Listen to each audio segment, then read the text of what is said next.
नागपूर शिक्षक भरती घोटाळ्याची गंभीर दखल मुख्यमंत्री देवेंद्र फडणवीसांनी घेतलेली आहे आणि प्रशासनाला कारवाई करण्याचे आदेश सुद्धा दिलेले आहेत।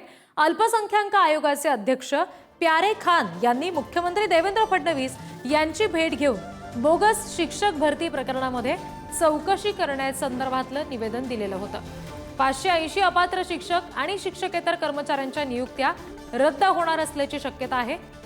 बनावट शालार्थ आयडीद्वारे शिक्षक आणि शिक्षकेतर कर्मचाऱ्यांच्या नियुक्त्या करून सरकारला कोट्यवधींचा चुना लावला गेला। नागपूर विभागात झालेल्या 580 शिक्षक आणि शिक्षकेतर कर्मचाऱ्यांच्या नियुक्त्यांची चौकशी सुरू आहे, ज्याची गंभीर दखल फडणवीसांनी घेतली आहे। आणखी तपशील आपण घेणार आहोत प्रतिनिधी जितेंद्र शिंगाडे यांच्याकडून। जितेंद्र, आता फडणवीसांनी सुद्धा या सगळ्यामध्ये लक्ष घातलेलं आहे, कारवाईचे आदेश दिलेले आहेत। काय नेमकी कारवाई या प्रकरणात होऊ शकते?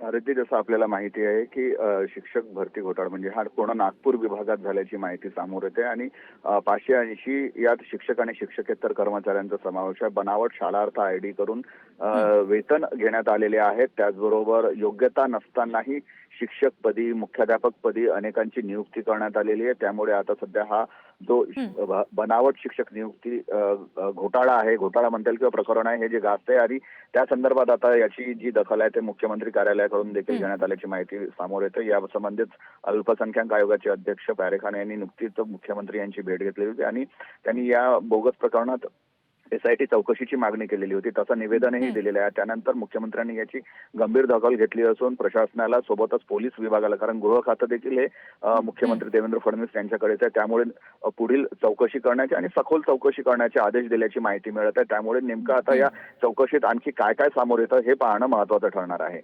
जी, धन्यवाद जितेंद्र दिलेल्या सगळ्या माहितीसाठी।